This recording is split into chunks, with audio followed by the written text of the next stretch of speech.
Testing, testing, testing. Testing, testing, testing. Testing lang, testing lang. Testing lang muna tayo.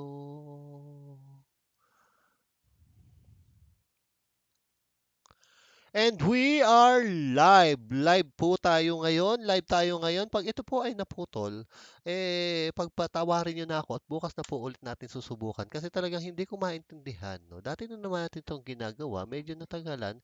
Kinalawang kaya yung ano, yung kinakalawang na kaya yung loob ng computer ko. Pero yun nga, dito, meron ditong video, 'di ba? Hindi ko yan ipe-play.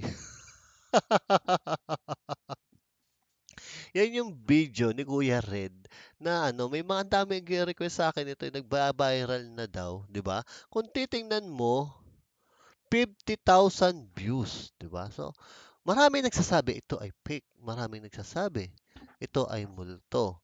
So, binasa ko yung comment, marami namang good comment, 'di ba? Syempre isa 1,200 comments, 'di ba? Sana all, sana all, sana all.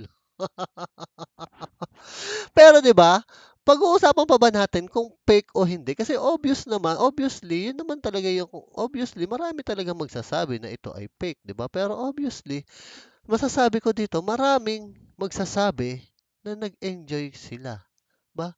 May mga nagko-comment nga na fake daw yung video, eh. May mga nagko-comment nga na parang ayaw na nilang mag-ano, eh. Hinahanap ko yung comment, eh. Kasi yung comment same yung comment dun sa mga video ni Kuya Ren na parang lagi siyang natatabangan. Ilang beses na siyang natatabangan. Hindi ko alam kung parehas na tao yun, pero parehas yung comment. So, ibig sabihin, ano yun? Pili ko troll yun.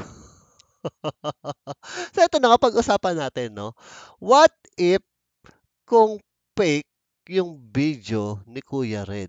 What if kung legit yung video ni Kuya Red? So, salita ako ng salita dito, hindi pa pala tayo naka-ano, hindi pala tayo naka-public.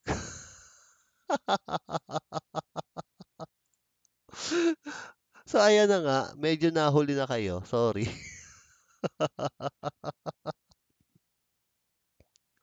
So, ayan, ulitin ko, no? Tong video ni Kuya Red, ano, maraming nagsasabi fake. Tapos maraming nagsasabi, hindi daw 'to fake. So, ano bang gusto niyong malaman? Gusto niyo bang malaman yung totoo, 'di ba? Kasi kung ako yung tatanungin niyo, 'di ba, parang ang hirap paniwalaan na ito ay legit o totoo. Ayoko nang banggitin yung legit o fake kasi ang dapat talaga is masama o mabuting ghost hunter na lang kasi doon nila ginagamit yung kapakean, eh.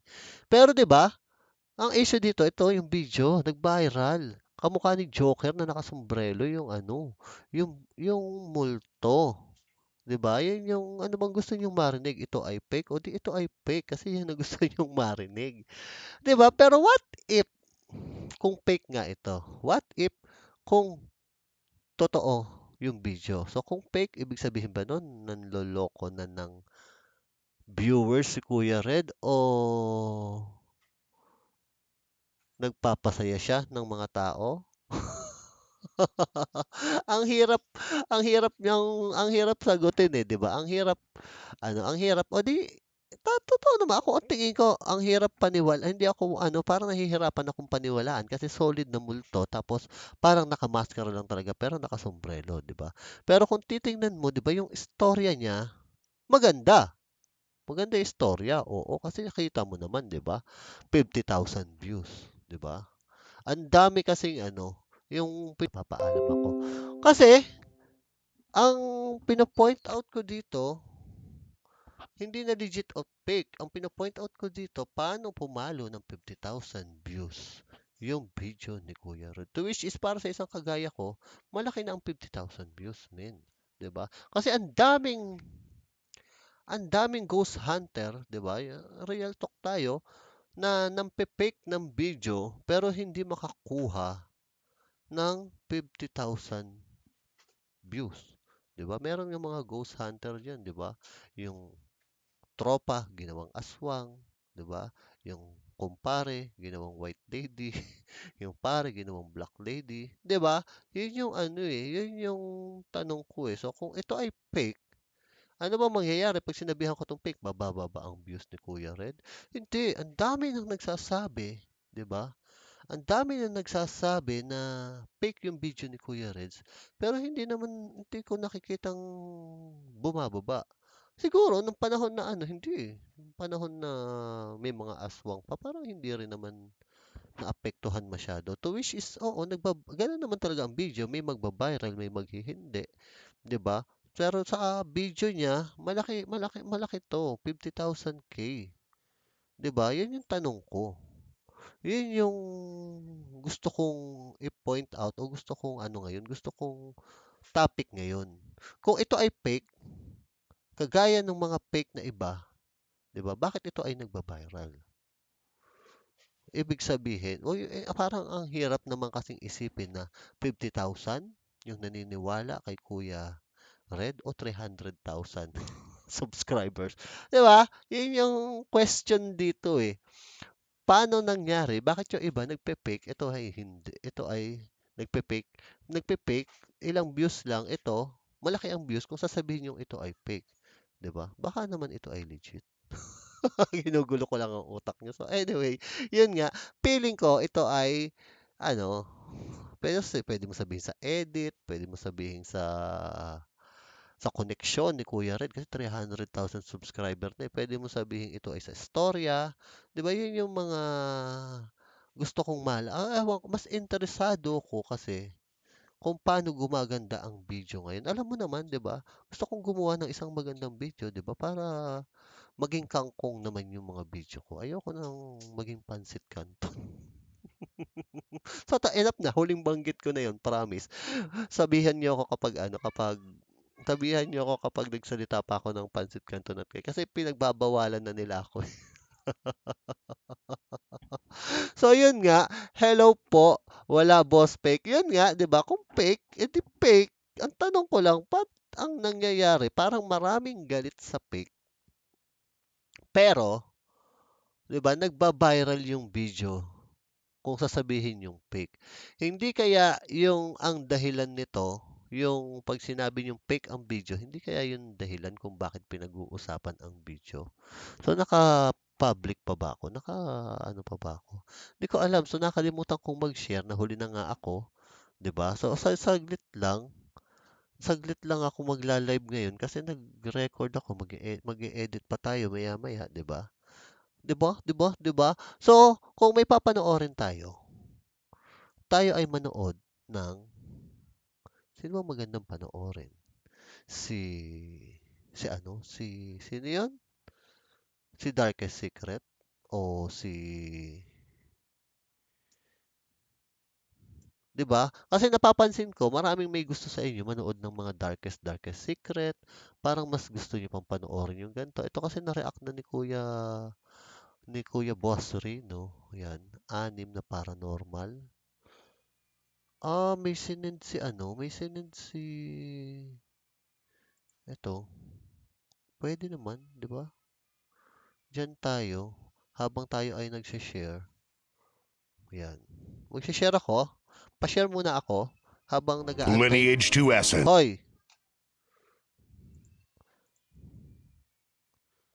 Lineage, baka gusto niyo maglaro, hindi yan sponsored. Ads yan ni Darkest Secret. That an image is not enough. A simple photograph does not represent convincing evidence to demonstrate that a mysterious situation or paranormal phenomena Mr. Crazy Times, Jack Combs, tsaka Boss Beneros Marshall, yes. has been real. However, the images that you will see today did not come alone, Darkest Secret. because each one of them hides disturbing stories that you will get to know today. Stories so shocking that they will make even the last hair on your skin stand on end. So stay put, because my name is Leonore Clay, and this is The Darkest Secret. Wow. Today we present the 9 most terrible and inexplicable photographs. Number 9.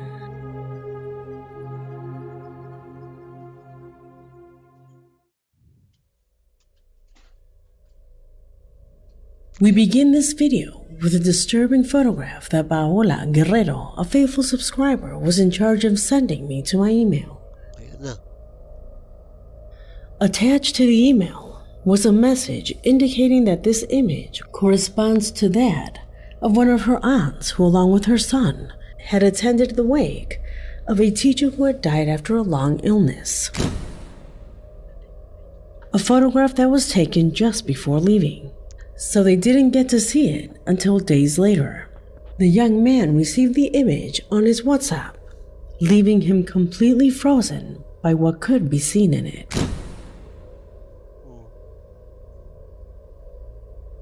Nakita nyo?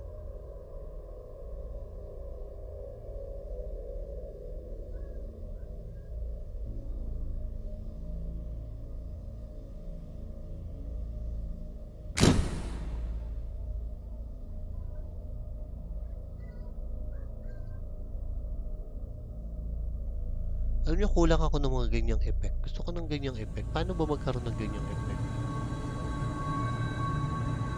Ay! Ay!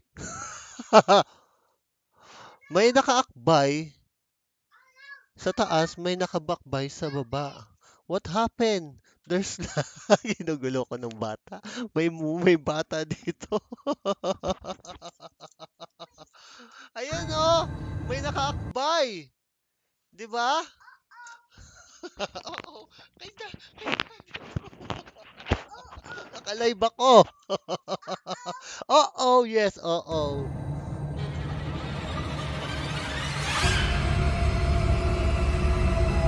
Tanong ko, pwede bang i-edit yan? Yung ganong kamay. You can see the strange thing that occurs here, right? Where does that hand come from? That is the question that both he and his mother asked themselves. According to our subscriber, her relatives were never in the company of someone at that moment. Absolutely no one was behind them.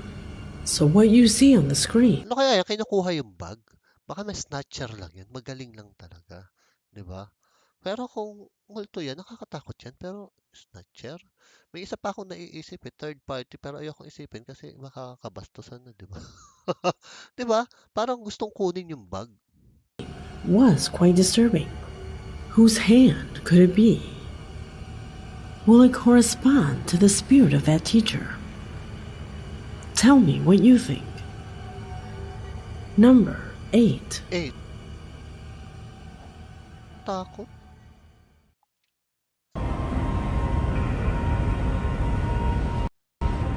Hello, Ma'am Rachel, Ma'am Remy. Laktawan.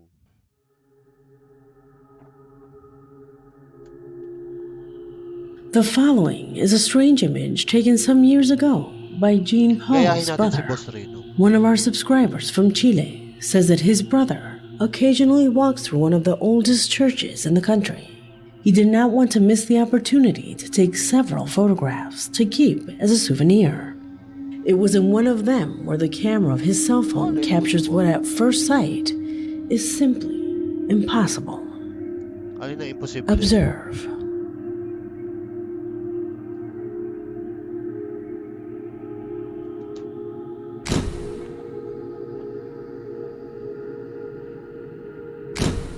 Ah! Tao ba yun?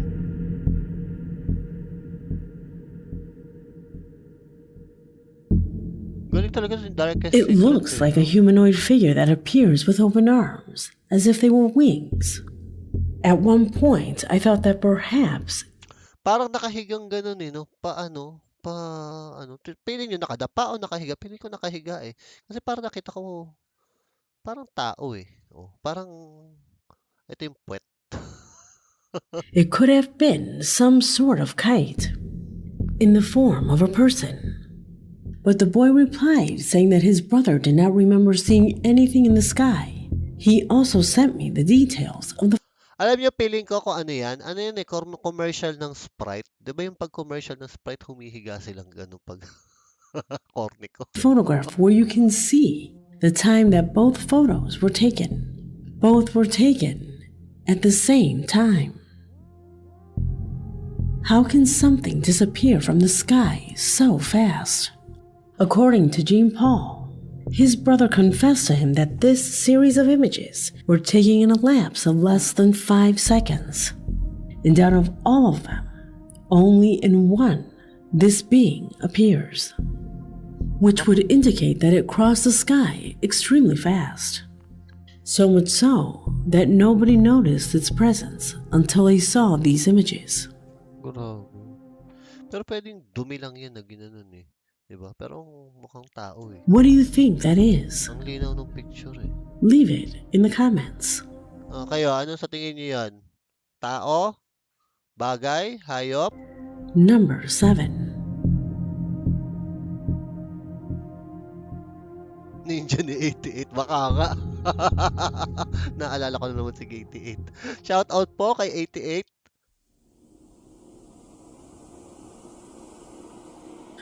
According to historical records from the 1850s and 1860s, photographers began to experiment with various optical effects. And one of them was the renowned photographer, Orrin Jeffries, who back in 1895 was capturing images inside an unmapped area of the Grand Caverns in southwestern Virginia. It was during one of those days that he heard something approaching from the deepest recesses of the cave. Frightened, Jeffries fled the scene, Hinahanap ko kung ano meron eh. leaving his camera behind. When he returned days later to retrieve the device, this was one of the images he captured while in that place. Ano yan? Ay, tangina mo yung mata. Ang dami! Isa, dalawa. I remind you that the cavern Tatlo. was completely dark, so it was thanks to his experiments that Jeffries obtained this image of the interior, and in which you can see May mga unggoy. a group of 3 beings who stare at the lens of the camera. Baka paniki. Manumi na yung ano ko, malabo na. Hindi ko makita yung isa, yung dalawa na. Watch with color correction. Whoa!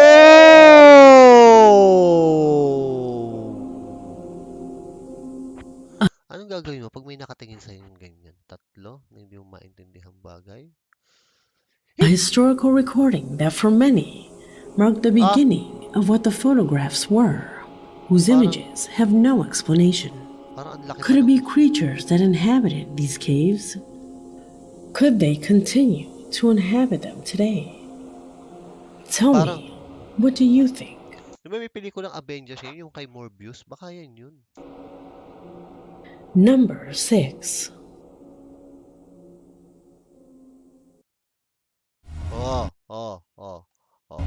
Commercial na naman.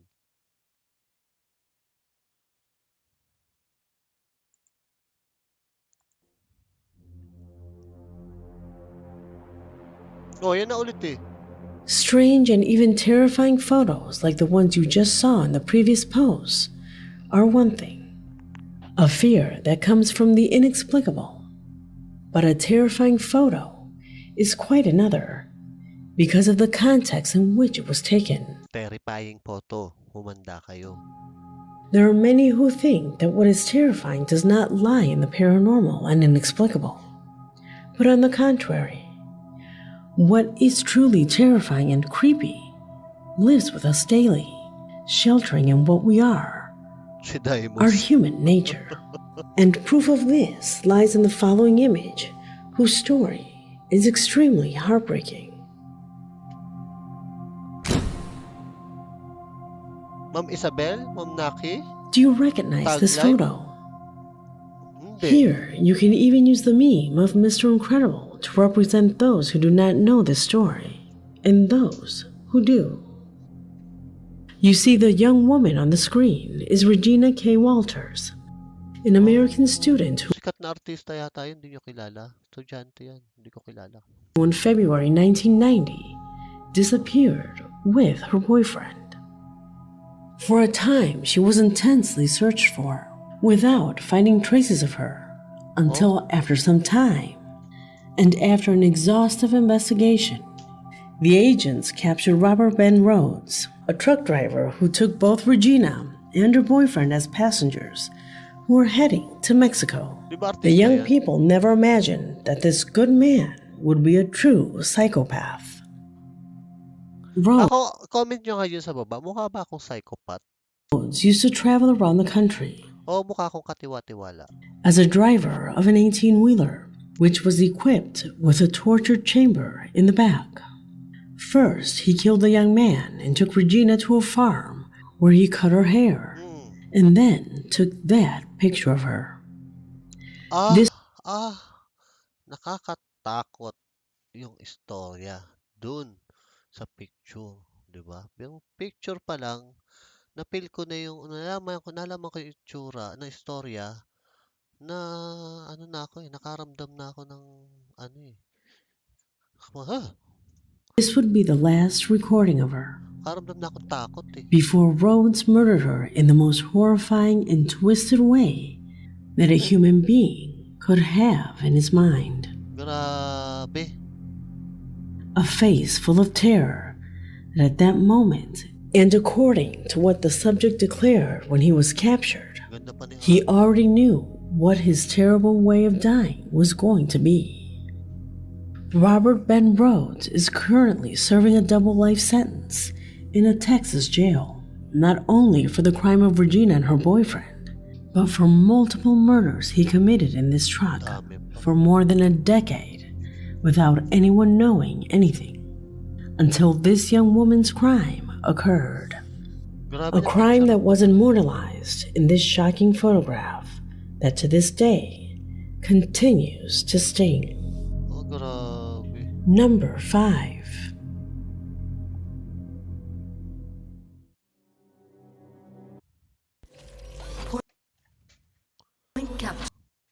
Bakit ba?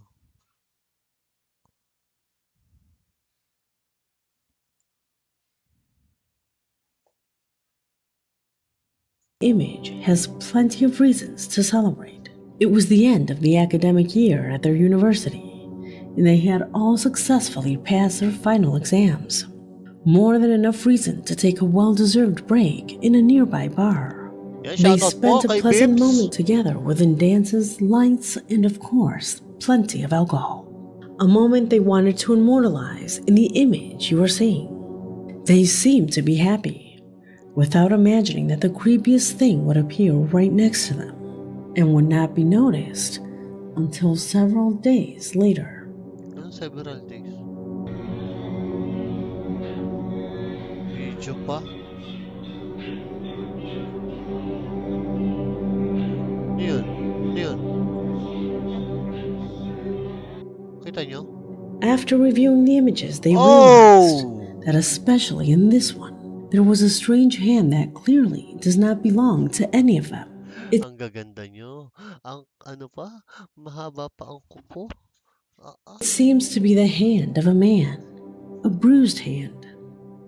It even gives the impression that it was bloody. The girls tell me that when they noticed this figure, a gigantic fear embraced them, since they believed that there was a stranger who was so close Yan, si Joker. to them, and they didn't even notice it. Katakot naman yan. Ayoko niyan. That is why one of them believes that he was not a person of flesh and blood. Who did that hand belong to? Why did it have that disturbing Ngayon napatunayan ko pa may mga manyakis din palang multo. Ano? aspect? Questions that none of them has been able to answer. Kung tatanong niyo ako kung bakit manyakis, huwag niyo nang tanong. Basta manyakis yung multo. Number 4.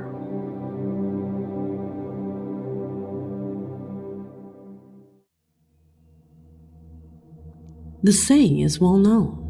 Reality is stranger than fiction. And it is that many times reality can be much crueler. The man you see on the screen now is Ed Gein, a serial killer better known as the Butcher of Plainfield. According to his own statements, at night he raided cemeteries in order to obtain the fresh bodies of recently deceased people. And with this, he made all his macabre imagination sprout. Position number 4 of this investigation is dedicated to all the orbs, if you can call it that, of Ed Gain. When the authorities inspected his farm, their eyes found a series of the most terrible things you can imagine. Grabe yung upuan gawa sa balat ng tao. Number Woo! 3. Iba? Iba si Kuya. Artist daw yun, sabi niya. Psychotic artist. Some teenagers in love posted this photo on Twitter. Everything normal until the comments of his friends began to go crazy. In the background of this image, in the mirror, you can witness something impossible, something that caused this image to quickly go viral several years ago. In the place where the back of his head should be, his face appears, and this time, laughing. Something very similar happened to this couple, where you can witness the same effect. Obviously, they must be fake photos, but to this day, no one has been able to find evidence of this in the pixels of each image. Pwedeng, kasi parang magkadikit yun nasa Tingin nyo guys, comment din dyan sa baba. Parang magkadikit yung picture dun sa yung image dun sa salamin, parang magkadikit eh. Dito magkahiwalay sila eh. 'Di ba? Parang, ewan ko.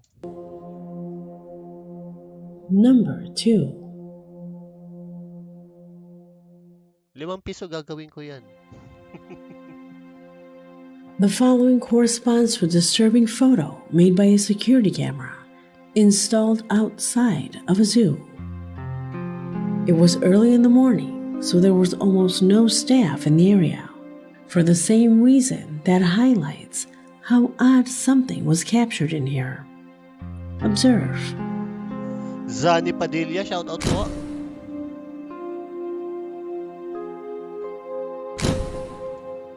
Werewolf po.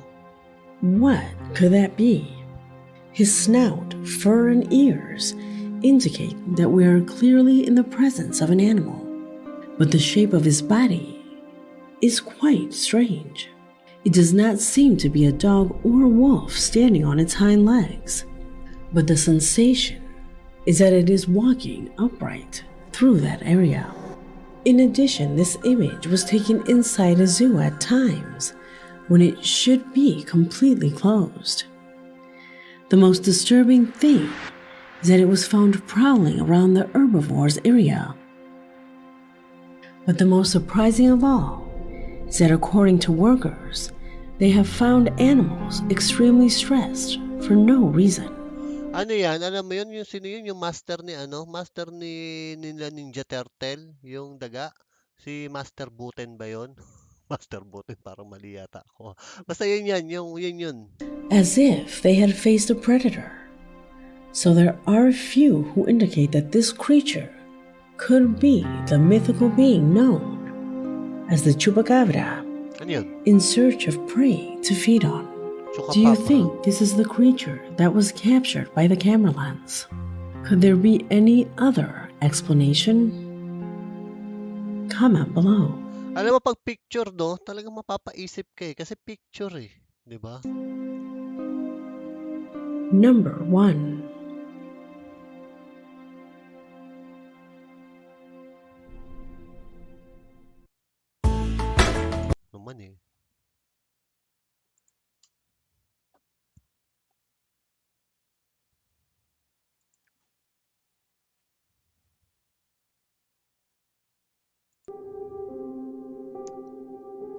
In World War II, many atrocities occurred that although to this day they continue to be talked about, there is a particular story that has not been given the prominence it deserves. This post is dedicated to showing the supposed real images of what is known, such as the flying of Kiev. In 1939, a small war broke out between Russia and Finland, which was called the Winter War. The Soviet army 'Di ba Winter War nandun si ano, si Red Skull tsaka si Captain America? wanted to invade Finland, but could not follow the official route as they might be discovered. That is how they decided to cross through a thick forest that had a terrible story behind it. According to the locals, there lived a monster that mutilated people. Obviously, the Russian army ignored this story Ano ibig sabihin ng mutilated? and went into the forest. A few days later, the Finns got word of this invasion, so they went into the forest too. It was there that they found a platoon of the Soviet army, mutilated, mangled, and skinned. Yun, skin. The most popular photograph of this incident is one where it is possible to observe the skin of a Soviet soldier hanging from a tree. Unfortunately, due to YouTube policies, I cannot show it to you. But if you want to know more about this incident, they call it the Ivilo Monster Incident. No one knows for sure what happened. Leave your conclusions in the comment box, because this video has already come to an end. My Galing. name is Leonore Clay, and this This. was The darkest The Darkest secret. Secret. Galing nito ni ano no, ni Eleanor Clay. Pero mo picture lang, binlard pa. Ang ganda ng storya. Gusto kong pag-aralan yan, ginagawa to ni Leonor Clay. Oo. Para ano, mutilated pagputol ng, anong pinaputol? Pagputol-putol. Ay, pinagputol-putol. Nako, ano kayang connect sana all maniac beams? Bakit sana all maniac beams? So, kamusta kayo? Master Ibana? Master Dragon Ball yan, boss. Ah, oo nga, no, si Master Butin, Dragon Ball yan. Banatan mo na idol yung title mo. Anong ta-title ko? Sa ano, nanonood pa kayo? Parang feeling ko, nag-ano na si Boss Rino, nag-live na. Oo. Feeling ko, pinagbibigyan lang ako ni Boss Rino na mag-live ng alas 9 eh. Ayan, no. Kaya, 'di ba? Tingin ko lang naman, 'di ba? Ang hirap ng magkakaano tayo, magkakabanggaan kami ni Boss Reno pagdating sa live. Wala akong gagawa. Ganyan mga chicks ni Pongboy sa bar. Che, hindi ako ng chicks sa bar. Mm. Isa lang ang chicks ko. Diyan sa may banda diyan sa likod. Mm. Wala nang iba. Banatan mo na idol. Idol Beams Ghost TV, shout out po. Yan, matagal na, sasabi ni Tag Live kanina, matagal ka na daw walang video. Bakit kaya? Ikaw ba ay may sakit o ano man? Anong nangyari sa'yo? 'Di ba? Ano connect? Di maintindihan ni Boss Ponggoy. Ano nga? Anong title? Papaturo tayo ng title dyan kay Beams. Parang siguro yun yata ibig niyan sabihin. Oo, yun yata yung ibig niyang sabihin. So anyway, ayan, nakapagsingit ako ng ano, nakapagsingit ako ng video kay Darkest Secret. Yan, si Jax Combs, Crazy Time, Mr. Crazy Time. Parang ngayon ko lang sila nakita. Tama po ba ako? Hindi po ba ako nagkakamali? Kay Razel de la Cruz. Nag-offline pa, so napuputol-putol na. Napuputol-putol ba yung pine-play natin kanina? Kasi baka napuputol-putol, di ba? So, ang pinapanood ni Boss Rino, si Grey Wolf, napakahaba naman kasi nung kay Grey Wolf. Pero sige, pag nag-live tayo, agahan natin mga live bukas. Pag maganda yung hindi tayo magla-live. Maganda ang vlog ni Zakaru sa Diplomat. Ay, nawawala ang aking internet. Nakikita nyo ba? Hindi daw sapat ang video, manatili. Oo, hindi nakakatanggap ng sapat. Paano natin pababa? Siguro i-react ko to, si Sarkaro. Sino Sarkaro? Di ba ano yan? Si yung kay Bon Ordonya. Bon Ordonya, parehas yun. Zakaru. Wow, anong nangyari? Ba't ganun? Anong Zorki? So, mahina ang internet, kaya ganun.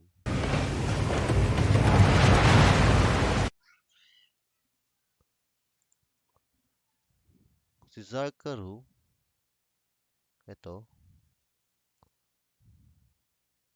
tapos, tingnan nga natin to. So, ayan, medyo mabagal ang internet. Nasaan? Ito, diplomat. Ayan, titingnan natin. Ito ba yun, Ma'am Naki? Oo. Belarus mo siya yung viral multo sa title. Yung viral multo sa title, nasabi ko na kanina eh. Oo. Sinabi na doon, maraming nagsasabi ng fake. Oo, ang hindi lang maintindihan, kung yun ay fake, di ba? Bakit kagaya ng ibang fake na video, yung kay Kuya Red, ano, di ba? Yun ay, anong tawag doon? Yun ay nag-viral. So, feeling ko, yun ay, di ba? Maraming nag-enjoy. Di ba lagi ko naman sinasabi, ang importante nag-enjoy. Hindi, pero ewan ko sa inyo ha, pero kasi sa akin hindi masyadong importante kung fake o legit ang video. Mas importante sa akin kung nag-enjoy, 'di ba? Sa totoo lang, yung legit na video, mas masarap 'yon. Oo, totoo to ah. Yung legit na multo, mas masarap 'yon kapag na-experience mo on hand o kaya ikaw mismo ang naka-experience. Para sa akin yun. Kasi 'di ba, masarap bang ma-experience ang fake? Parang hindi. Parang naglokohan kayo nun. So ayan, nakikita nyo naman, 'di ba? Humihina na yung internet. Oo, maganda yan. Kakapanood ko lang bago kumipat dito. Sayang, dapat pinanood muna natin. So siguro bukas papanoorin natin yan. Oo, feeling ko maganda. Oo, maganda. Naka 1 million views eh. Malamang sa malamang. Malamang sa malamang. Talagang malamang sa malamang. Yan ay ano, yan ay tawag doon, maganda. 1M views, 'di ba? Sarap kaya ng feeling ng may 1M views. Feeling ko lang. Tanungin natin si Papa Beams. Papa Beams, anong feeling ng nakaka 1M views, 'di ba? Ba. So ayan, no, nakikita nyo naman siguro sa screen, 'di ba? Na na maano na nag-aano na ako, tawag doon. Nakikita nyo naman na ako ay naglalagalag na, oh. Nag-aano na. Boss, nawawala ang net mo. Yun nga, nawawala ang internet ko. Ano kayang nangyayari? Baka ano, baka yung kapitbahay namin nakikigamit na naman. Ewan ko, nagtatamang duda na naman, no? Kasi CPU, PFS, ano ba yung 30 PFS? 30 PFS, camera yun, di ba? So, ayan, mababa, 'di ba? So, feeling ko kailangan na nating magpaalam. Binigyan na salamat sa internet at binigyan tayo ng konting oras. Ewan ko siguro bakit naglolo ko yung internet. Titingnan ko nga. No. Lipat kayo kay Boss Reno. Ayan, walang data. Natatapos na ang stream. So, tatapusin na natin kung ano man. 'Di ba? Mas maganda. So, ayun po, maraming salamat po. See you on next video.